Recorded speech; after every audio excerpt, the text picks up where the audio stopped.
Welcome.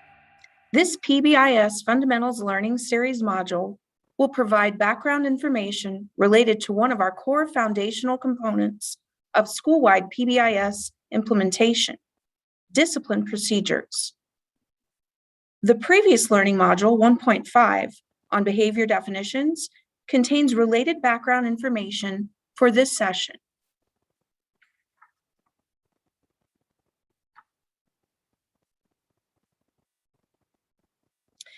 Another learning series module, Module 1.5, takes a deep dive into behavior definitions, classroom versus office managed behaviors, as well as strategies and examples for responding to problem behaviors.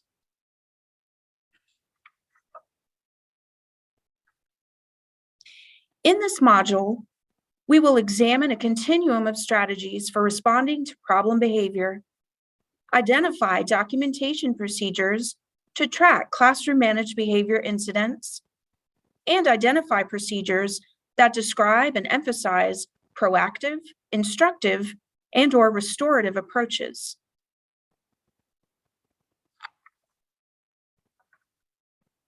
Each school's PBIS team was provided a roadmap to help guide PBIS implementation and fidelity.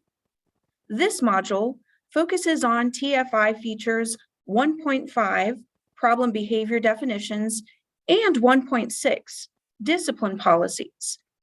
Both features address problem behaviors and determining how best to respond.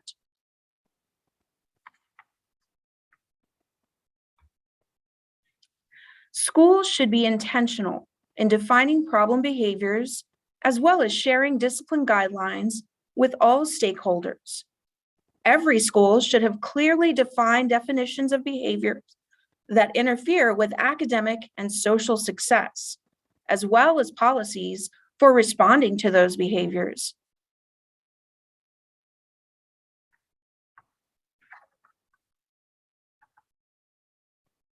Virginia Beach City Public Schools has revised discipline guidelines and procedures, as well as a recently revised student code of conduct, which includes language and practices that promote equity.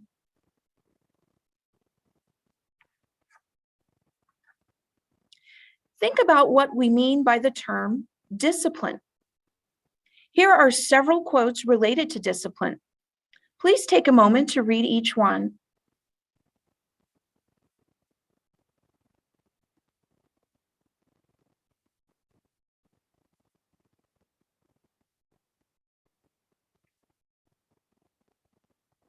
Which quote most reflects your personal philosophy toward discipline and why?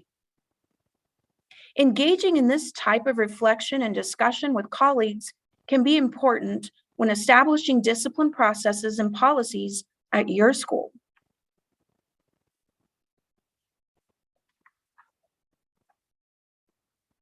Those in the field understand that school discipline is often a balancing act. We know that problem behavior exists and that staff have the responsibility of responding to that behavior on a daily basis. The goal, through the PBIS framework and practices, is to build a common language, not only around expectations and acknowledgement, but in our responses to problem behavior as well.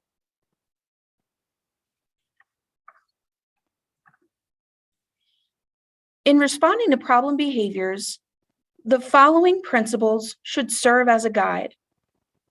Disciplinary policies and practices are part of a cohesive behavior support system within our schools.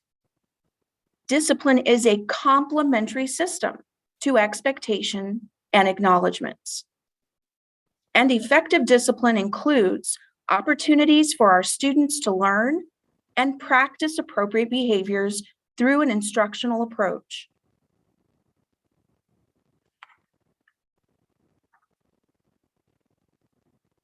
As part of this module, you were provided with an article comparing various approaches to discipline and academics entitled Rethinking Discipline.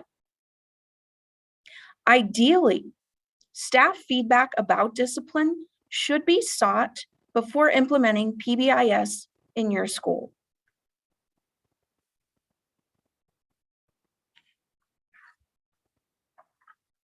What practices are currently used in your school to respond appropriately and consistently to student behavior?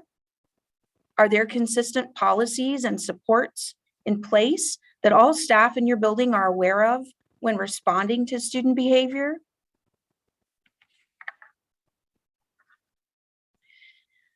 To reiterate Bob Algozine's point that when everyone handles infractions with instructional correction procedures, students learn that what happens when they misbehave is simply procedure, not personal.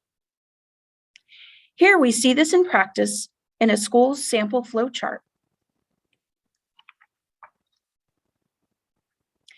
Here are flowcharts from Princess Anne High School and Providence Elementary School. Please take a moment to review both.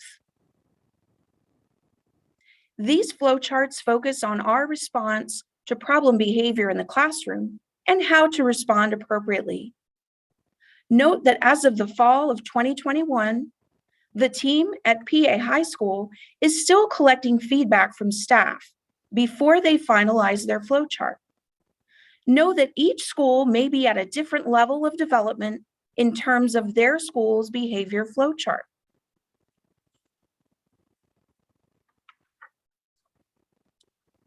The second form of behavior feedback is error correction. Please take a moment to review the what and the why of error correction. Error correction is seen as an opportunity to teach replacement behavior as opposed to a view through the lens of punishment. It is also delivered on a continuum. The continuum of responses includes quick and frequent redirection, possible reteaching of a behavior or skill, or it may involve offering options for choice, and then of course, possible conferencing with the student. The behavior feedback one-pager that you see here is available to all staff by navigating through ClassLink. From ClassLink, go to PBIS Virtual Resources, and finally, click on the PBIS Classroom Practices.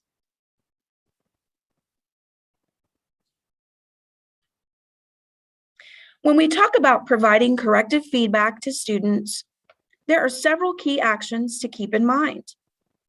The first steps are to validate and affirm whatever students may be feeling. We also want to provide a bridge to understanding for students by providing specific instruction regarding why student behaviors are necessary in certain school settings and in certain situations. And finally, we want to build students' capacity to practice the desired behavior or skills.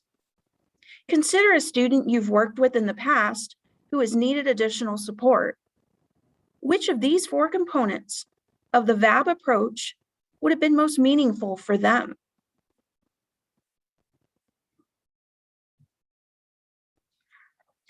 To reinforce the VAB approach, please take a moment to watch this process in action. And while you're doing so, consider how this process might shift or be revised depending on the school level and age of the student.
So how is this all integrated within the discipline flowchart document?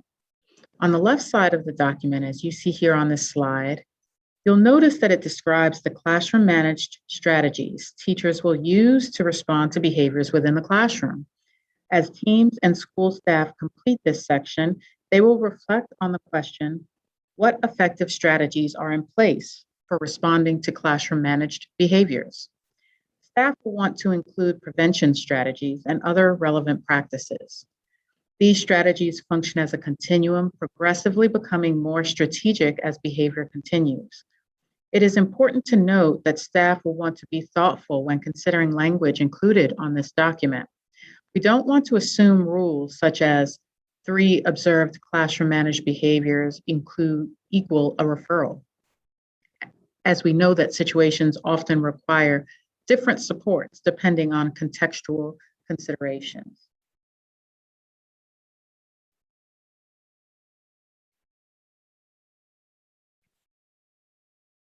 Embedded in the flowchart, when proactively supporting and responding to classroom managed behaviors, you'll notice the PBIS classroom practices. These practices can be adapted to support behavior in the classroom as well. Take a moment to read the examples, which are listed here on the slide. You can find these classroom practices resources using the ClassLink icon we shared earlier. In this module within the Professional Learning Series you accessed, you will also find a one-page handout listing all 8 classroom practices.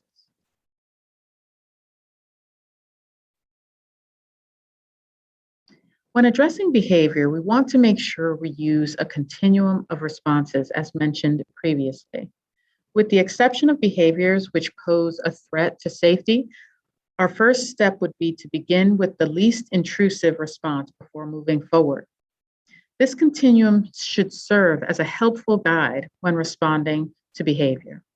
It can assist with personal reflection as well as conversations among PLCs and PBIS teams as well as ILT teams. In this module, we have provided a document which shares a description for several of the strategies which can be included within this continuum. Teams will often take time to share the strategies within this resource through professional learning with staff. Some additional instructional responses for classroom managed behaviors are listed here as well. This is not an exhaustive list. However, it can serve as a guide when considering what strategies to include within a school's flowchart and when planning how to provide professional learning support for staff to enable their effective use of these strategies.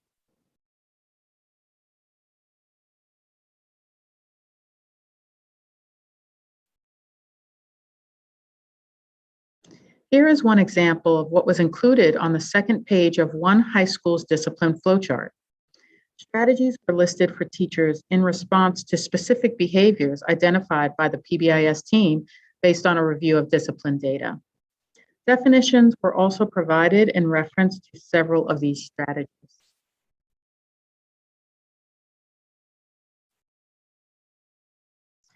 As you reflect on the information shared thus far, take a moment to read the following article shared in a recent ASCD issue. The author reviews several principles and components that describe a concept titled relational discipline. On the slide, you'll see one visual chart the author shares in reference to what this does and does not look like within the school environment. As there are often false myths assumed when discussing effective approaches to discipline, such as allowing students to break rules and not write referrals, it is important to discuss what we will determine as our appropriate responses to behavior. The article shares that when we plan in advance and practice responses to challenging behaviors, we can maintain composure and safeguard student dignity in the moment. As you read this article, take a moment to think about one key idea that resonates with you.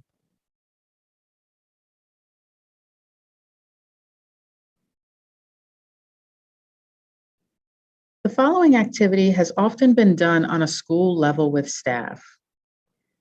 After staff determine classroom and office managed behaviors, they then reflect on what strategies they are using to proactively and responsively support problem behaviors in the learning environment.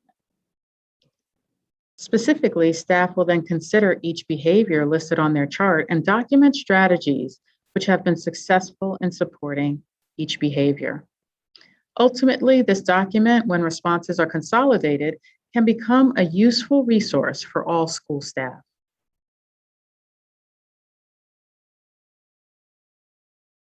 After determining classroom managed behaviors and effective responses, it is important to consider how staff can monitor these problem behaviors in order to problem solve and better support our staff with appropriate solutions and resources.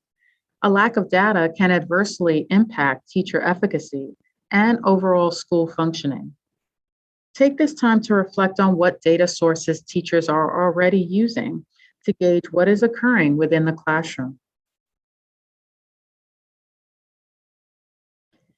Many teams take this step to collect data on classroom managed behaviors in order to provide responsive support to both staff and students.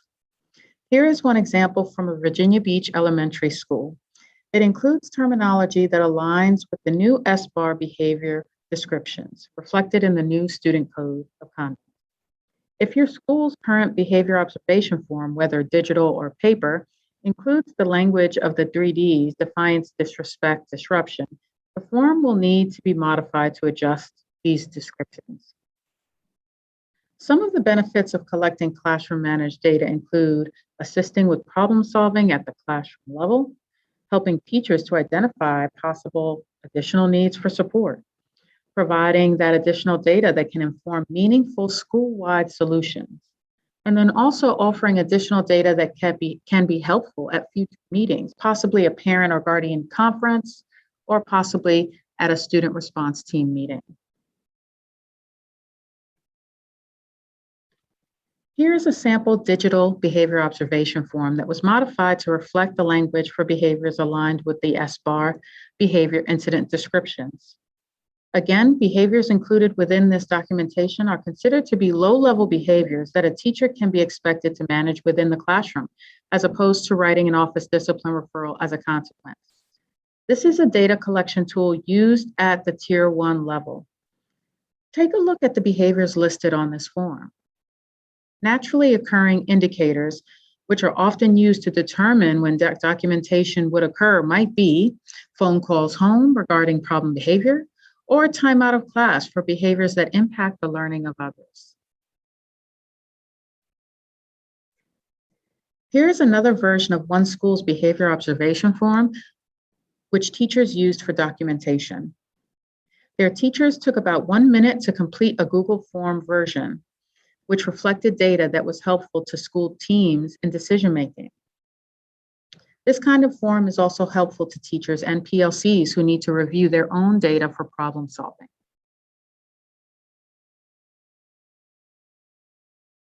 One middle school began a process for their grade level teams to complete the Google form shown here on a monthly basis in order to gauge classroom level behaviors that needed increased support. This enabled school teams to notice trends across grade levels, problem behaviors, activity and time of day, social emotional skill area, and potential topics for counselors to reinforce. It also offered staff the opportunity to share students who might benefit from more strategic, responsive support. Here's a sample parent-guardian contact form, which is a Google form similar to those just shared and can be utilized by secondary school staff to document low-level behaviors. It offers the opportunity to notice patterns within and across grade levels. Often, as we are thinking about documentation of classroom managed behaviors and strategies which are included on the discipline flowchart, we will guide staff to reflect on the article titled, Getting Consistent with Consequences. This article is included within this module. Since the article is organized in 6 sections, staff groups often read the information in a jigsaw format, after which they can come together to share takeaways and highlights. This article can function as a launching point for staff prior to coming up with problem behavior definitions and finalizing the flowchart. For this module, we invite you to review the article and reflect on what stands out for you, and consider how what you read connects with your experience on a school level.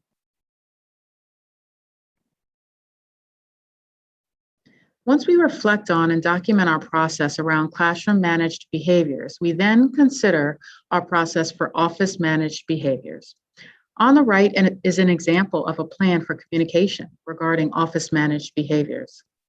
The information within this section answers the following questions.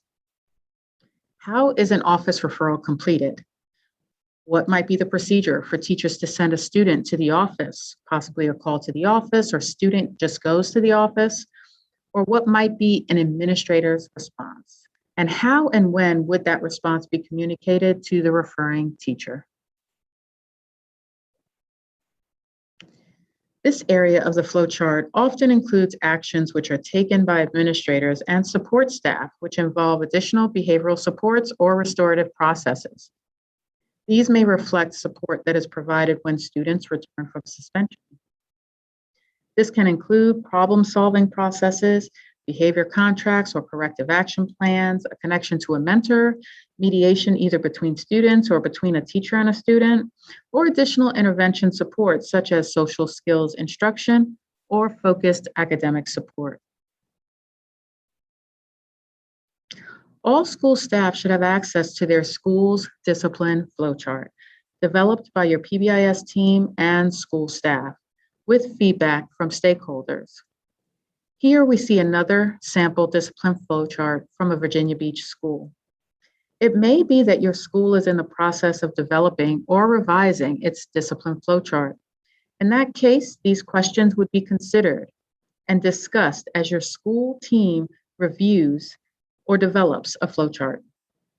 Staff should understand what the expected responses may be when problem behavior is observed, how they can reference the flowchart on a daily basis, how the strategies included can be taught and reviewed with staff throughout the year, and how we can ensure that the process is followed within the learning environment. We hope that what was reviewed in this module provided you with the information necessary to better understand how behavioral responses and discipline processes can be effectively organized and documented within the school environment. Thank you for joining us in today's conference.